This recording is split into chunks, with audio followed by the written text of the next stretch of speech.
The Fibber McGee and Molly Show, rebroadcast for the American Armed Forces and their allies.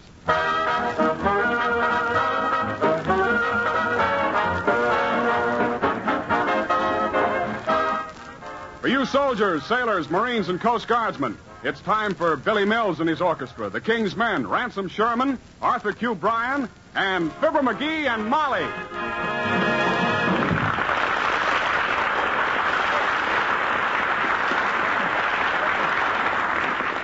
One of the things that Mrs. McGee is never quite sure about is whether it's more satisfactory to send her husband to the grocery store or go herself.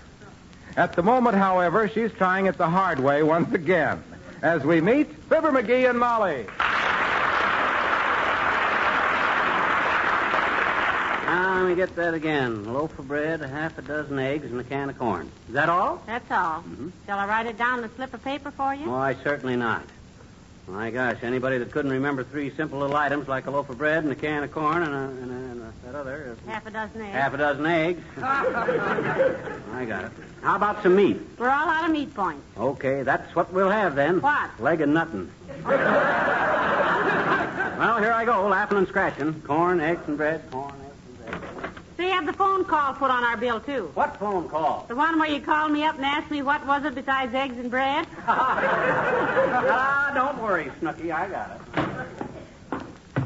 Now, wait a minute.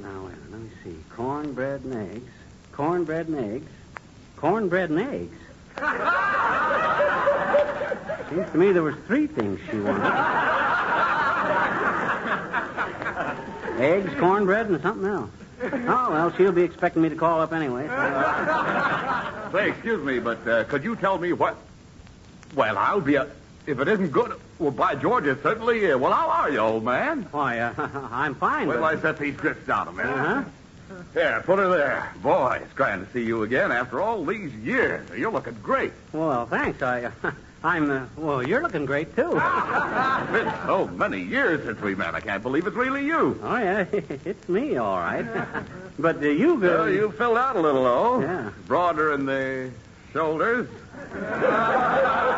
That little touch of gray hair, very distinguished. Oh, it's nothing. Yes, it is. Say, you remember me, don't you? Bill Smith, back in school? Bill Smith? You mean back in Peoria? Yeah, Peoria. Good old Peoria. What times we used to have in the old...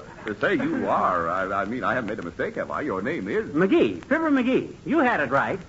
I'm sure I have. By George, this is great, isn't it? Say, whatever happened to that little girl you were going with, the pretty one? She lived over by the, on the other side. You mean Molly Driscoll? Why, shucks, I married her, Bill. No kid. Yeah. You lucky son of a gun. Yeah. There was a great little girl, that Molly. Well, tell her old Bill Smith said to say hello. Hey, why don't you tell her yourself? We live right here. Come on in. She'd love to meet anybody from the old hometown. Hate to barge in on her like this. Horse feathers. Hey, Molly, look who I found. Walking the streets like an old bum. Remember Bill Smith we used to go to school with in Peoria? Well, how do you do, I'm sure, Mr. Smith. Molly, well, you haven't changed a bit. And don't call me Mr. Smith, either. It was Bill when we were both in, what was the name again? The tuck teacher we had that... Miss Fadish. Miss Fadish. Yes. That's the one. What a woman. She had a face like a tired cantaloupe. Molly, you look wonderful. If I hadn't happened to be passing an old Fibber, hadn't recognized I knew you the minute I saw you, Bill. Of course, I got a terrific memory for faces. So McGee, why do you let why do you let Bill stand there with those suitcases? Give the man a chair. Oh, for gosh sakes. Here, sit down. Sit down, Billy boy, sit down. Billy boy. I haven't heard that since the old days when you were on the team, Fibber. What team was that, Bill? What do you mean, what team?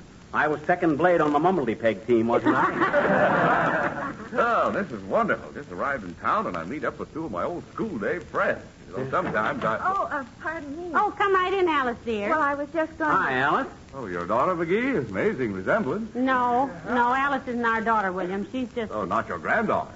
No.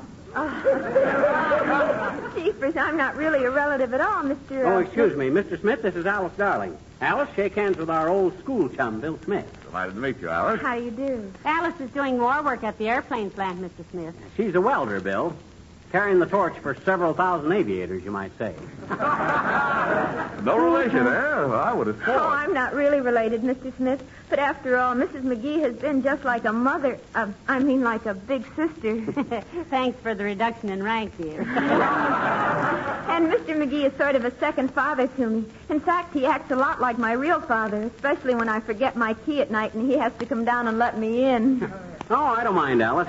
My gosh, a guy'd have to be pretty bad-tempered to mind waking up out of a sound sleep at 2 a.m., getting out of bed onto the icy floor, stubbing his toe against the door facing, falling over an end table, going downstairs to let somebody in who's only lost 4 door keys so far. Did you want to see me about something, Alice? Oh, nothing in particular, thanks. Well, goodbye, Mr. Smith. I suppose I'll see you in the morning. I'm afraid not, Alice. I'm just in town overnight on business, and as soon as I check into a hotel... My gosh, Bill, I never even asked you where you were staying. Oh, they'll never let you stay at a hotel, Mr. Smith. You might just as well relax. Mr. and Mrs. McGee are the most hospitable people in town, and any time an old friend of theirs shows up, well... I better be going, I guess. Goodbye. Goodbye. Goodbye, Alice. Well, I guess I better be shoving off, too. No, sir, you're staying right here tonight, Billy boy. Of course, William. Oh, I couldn't impose on you like this, after all. Come on. Give me them suitcases. How's Uncle Dennis's room, Molly? It's all ready, dearie. Fine. Uncle Dennis won't be back for several days. Yeah. Uncle Dennis. Is he the uncle who... Yes, but not as much as he used to. Well, come on now.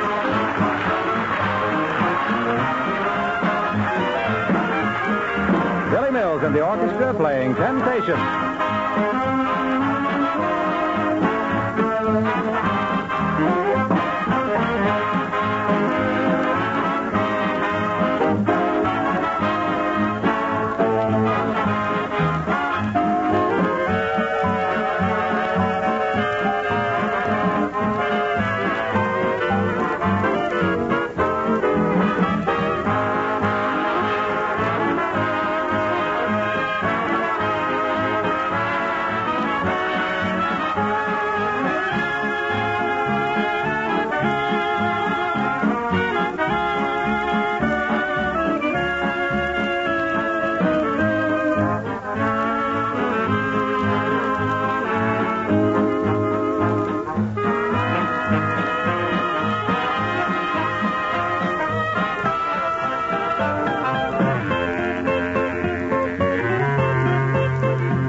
You'd better get back to the grocery as soon as you can, McGee, if Mr. Smith stays for dinner. Oh, he will. Gee whiz, we can't turn an old schoolmate away.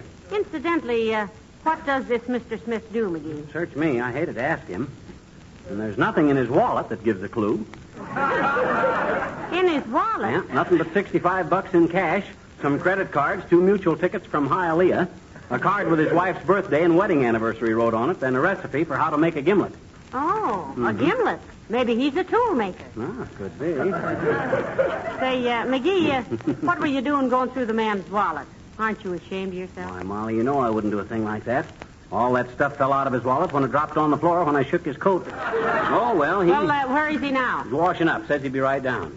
He asked me who crocheted them guest towels, and I told him you did, Molly. And he says he'd wipe his hands on his shirt tail before he touched them beautiful things. Oh, my goodness, those were just some old vests. Come in.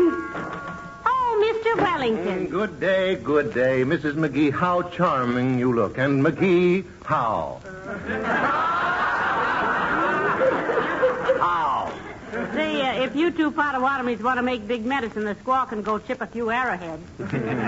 Not at all, Mrs. McGee. Not at all. I merely called to remind Chairman McGee. Chairman McGee? What am I chairman of now? Doggone it, you guys slap me on every committee that any egghead can think up. I can't come to any meetings tonight, too. No, anyway. we have a house guest, Mr. Wellington, an old schoolmate from Peoria. After all these years. Ah, yes. As the fellow said after he wore bow ties for 15 years, long tie, no see.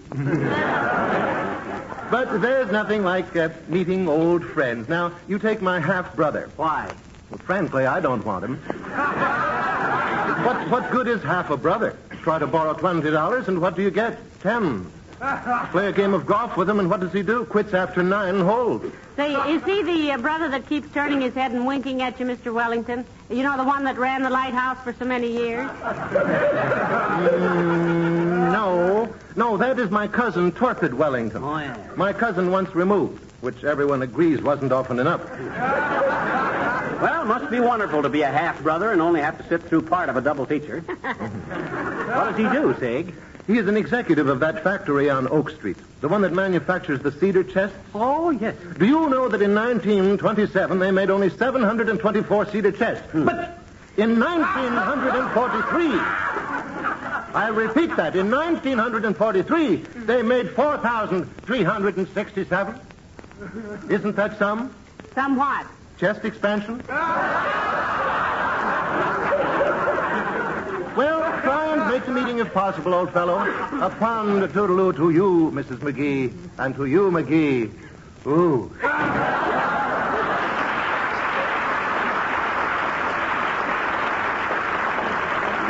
Big chiseler. No, he's nothing of the kind. Mr. Wellington is the soul of honor. You got him 2 inches too far forward in the shoe, baby. That guy's one of those kinds of... Well, I certainly feel refreshed. This is a very comfortable home you have here. You own it, Fibber? It's a partnership deal, Bill. Oh, you and Molly? No, us and the FHA. You don't know what it means to be far from home and run into 2 old friends like this. Say, you remember that store in Peoria where us fellows used to hang out, Fibber? Huh? You know the one down on the right across from the you know. Oh, the Puff Cigar Store. The Puff Cigar Store. I hadn't thought of that place for years. Those are great old days. What have you been doing yourselves, anyway? Well, himself here was in vaudeville for a while, Mr. Smith. Vaudeville, huh? Yes, sir. A guy and I by the name of Fred Nittany from Starved Rock, Illinois. Yeah. Had a great little act. Songs, dances, and comical sayings. Had so many bookings, we never played the same place twice. Ah, those lucky places. Say, tell Mr. Smith the joke you and Fred Nittany always used to do, McGee. Which one, Molly? You know, the one where you come out in the hip boots and Fred said, what are those? And you say, these are my golf shoes. And he said, golf shoes? And you say, yes, a hole in one. Tell Mr. Smith that one. I wish you would. No, I don't want to get those jokes started again. Might want to revive the old act anytime now. I never Must have been a lot of fun. Yeah. You didn't make all your money in vaudeville. As a matter of fact, he didn't make any of it in vaudeville. As a matter of fact, I didn't. Hey, you remember the time? Hello, Molly. Hiya, pal. Hi there, old... Oh, excuse me. I thought it was somebody else. Come on in, Mr. Wilcox. This is Mr. Smith. Mr. Smith, Mr. Wilcox. How do you do, sir? How are you? Mr. Smith is an old friend of ours, Mr. Wilcox. Knew us back in our old school days, Junior. Well, looks a little young to have been a truant officer that long ago. Well, you're looking nice, Mr. Wilcox. How's everything with you? Oh, wonderful, Molly. Business has been wonderful. Oh, business. Don't you ever think of anything but business? Let me think. Nope. What is your business, Mr. Wilcox? Oh, dear. Rocket ship for Racine, leaving on track 2.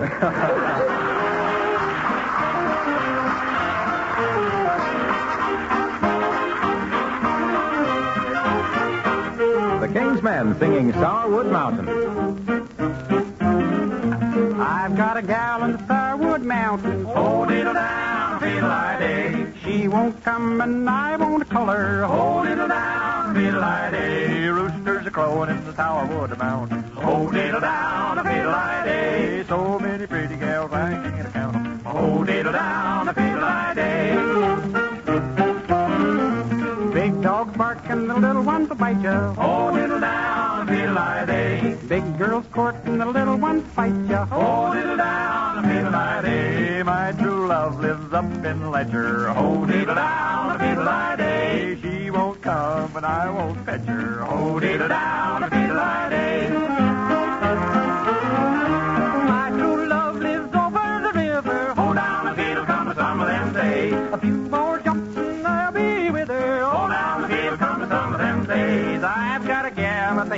the holler. Oh, down the fiddle, some of them days. She won't come and I won't follow her. Oh, down the fiddle, some of them days. I got a gal to the side of the pasture. Oh, yum, the diddly day. She won't come and I won't ask her. Oh, yum, the diddly day. I just wrote her a lovesick letter. Oh, yum, the diddly day. If she wants to read her, she will have to come and get her. Oh, yum, the diddly day. Old man, I want your daughter.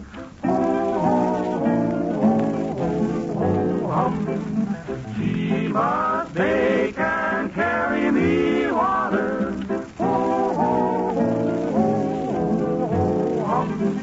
Oh, man, I want your daughter. Down, diddle, down, diddle, down, diddle, day.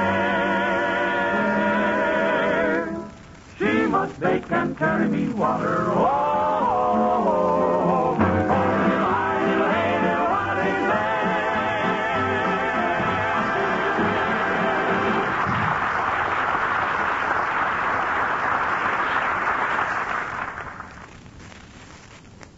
That reminds me. What time is it? I've simply got to get downtown. I got so interested in talking to Mr. Wilcox here, I almost, I forgot I have a couple of business calls to make. Oh, but look, Bill, gee whiz. Hey, I'd be glad to drive you downtown, Mr. Smith. Well, Say, I'd appreciate it a lot. Well, I'll be back in a couple of hours, folks. Goodbye. Well, for the love of that's a fine state of how do you do. Wilcox running away with our guest. Heavenly days, McGee. You can't deny the man a business call. He has to make a living. No, I don't see why. Oh, maybe Mr. Smith forgot something. Come in. Oh, hello, Beulah. Evening, folks. Could I converse with you a brief moment?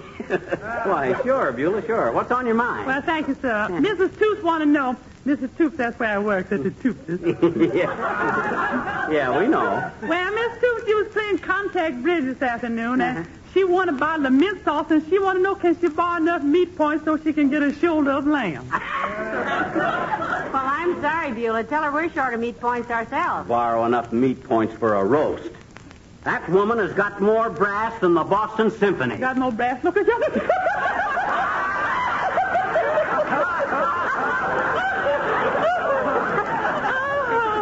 He's real amusing, ain't he, man?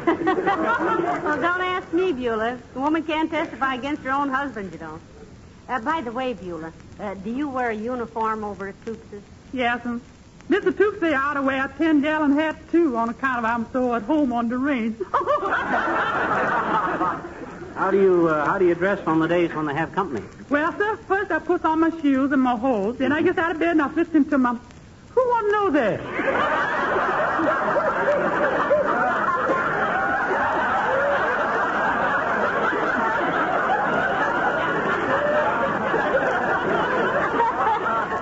He meant what uniform do you wear, Beulah? Oh, excuse me, sir.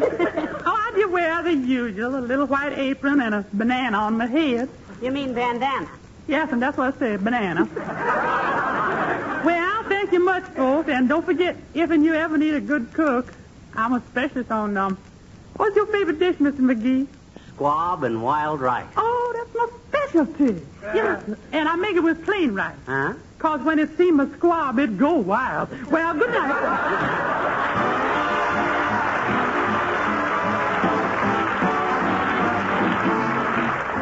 The King's Men and Mersey Dote. Everybody's doing it, you hear it every minute. A kiddly-divey too, wouldn't you? Or would you? Mersey dotes and dozy dotes, there must be something in it. We've done a little research on the sly. And brother, there is more to this than meets the eye. Skunksy derbs and monksy derbs and little fawnsy tether. A yackly tether too, are you listening? Skunksy derbs and monksy derbs and little fawnsy tether. A yackly tether too, wouldn't you? The words sound queer and crazy to the ear, but it's easy to put them together. Say Ramsey pie and Lamsey pie and Ramsey corn and Hensey corn, and did you know that little skunks eat heather? Oh, no. Skunksy derbs and monksy derbs and little fawns together. A yackly tether too, wouldn't you? A yackly tether too, wouldn't you? Cowsy tweet and sowsy tweet and little bearsy tunny. A piggly tunny too, and you would too if you could get it. Cowsy tweet and sowsy tweet and little bearsy tunny. A piggly tunny too, and don't forget it. Now everybody knows that a cow each coin, and if a very tunny eagle gets stung. And everybody knows that if a pig won't eat, he's either too old or too young. So cows eat and sows eat, and little bears eat honey, a piggly dunny too, and you can bet it. Snails eat eels and whales eat eels, and little sharks eat oysters, a squiddly oyster too. Wouldn't you leave us faces? Snails eat eels and whales eat eels, and little sharks eat oysters, a squiddly oyster too. Wouldn't you? We embrace it. The words sound a little queer, aren't they just a bit peculiar to the ear? They make you want to run away and climb into a cloister. Or skipping all that silly stuff about snails eating eels. Just how does a shark crack an oyster? Snails eat eels and cows eat wheels and skunks eat dirt and funky meats and there's a dotes and those and little lambs and daisies. We are going crazy too, wouldn't you?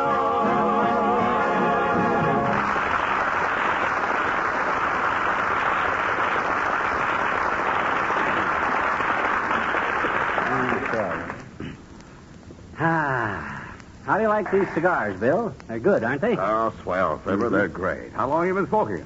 First one I ever tried. Where'd you buy them? Downtown here somewhere. Man, I'm so full of food I can hardly breathe. That was a wonderful dinner, Molly. Well, thank you, Mr. Smith. Say, by the way, speaking of food, you remember where we used to go for those wonderful malted milks back in our school days? Oh, you mean up in the same block as the... As the shoe store that was run by the father I of... remember. He was in the same English class. What was that teacher's name again? Fiditch. Fiditch. Yeah. She went around with a fellow who... Went with him? She was married to him. That's right. She went around with him, too. See, was your father the Smith that had the cleaning and dyeing place over? No, Molly. That was another Smith. His name... Oh, I remember him. He was from up on the... That's right. And then your father must have been the one that... That's the one. Did a great business, too. Made a lot of money. Yeah, I remember the place. Just across the street from the store that sold the... Oh, were they good. 2 for a nickel. That was the first place Dad had. The second place was over near the... I know, with the green awning. And the windows full of... Oh, I love that shop. Yes, it was a very popular place with the... The high school crowd. Yeah? Oh, boy, it sure was. How'd your old man ever get into that business, Bill? Well, that's a pretty long story. I think Molly's pretty tired.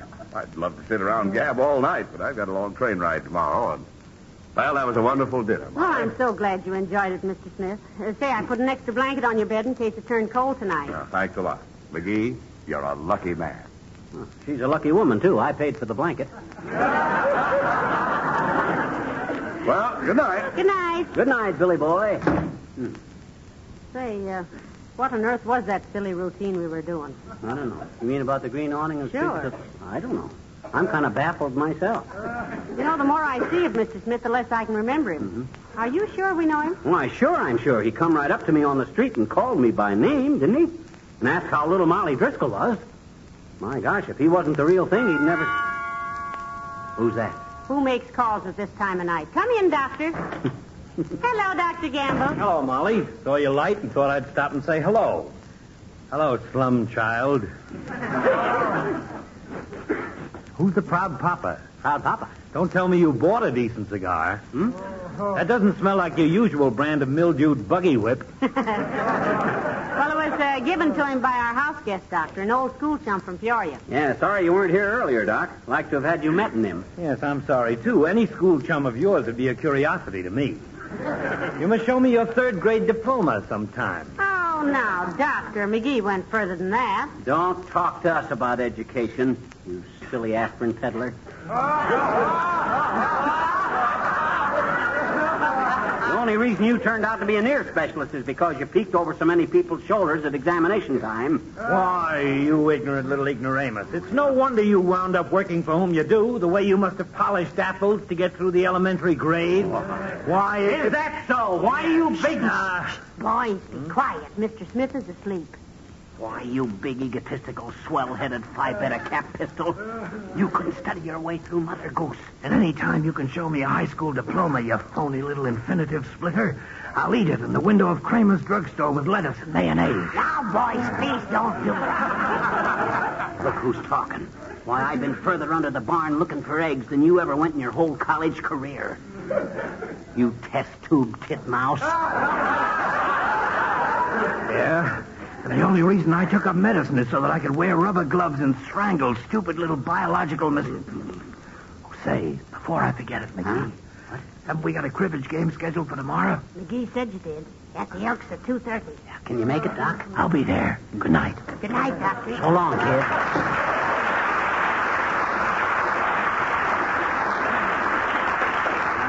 Great guy, Doc. I'd like to have had Bill Smith meet him. Well, I'd still like to know if he went to school with you or with me. Oh, well. We'll ask him in the morning. Come on, let's go to bed.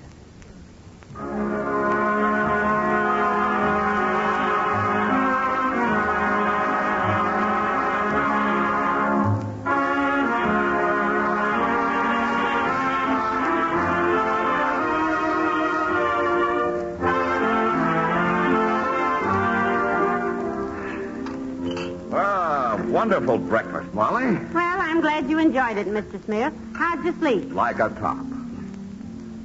Hey, Bill. Yeah?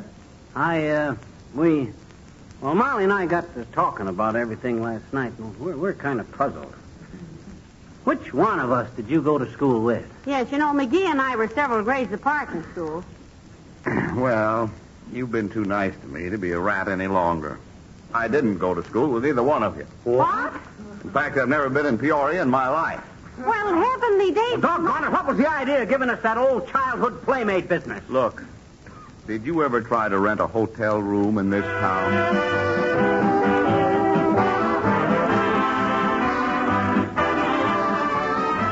Of all the deceitful, chiseling grafters, that guy Smith was the dirtiest, lowest down... Now, for goodness sakes, McGee. The man was desperate. Yeah. And he can't be so bad when he was so thoughtful as to send me these beautiful flowers. Oh, yeah? Trying to patch it all up with $3 worth of petunias, eh? Oh, no. By George, when I give this story to the newspapers and he sees his name in print, he won't be... Oh, say, McGee, I forgot to tell you. He sent you this box of cigars, too. Cigars? The kind he gave me before? That was a pretty clever stunt of his at that, you know. Great personality, Smith. My, how he has changed. Huh? Never mind. Okay. Good night. Good night, all.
This rebroadcast of the Fibber McGee and Molly Show is a presentation of the Armed Forces Radio Service.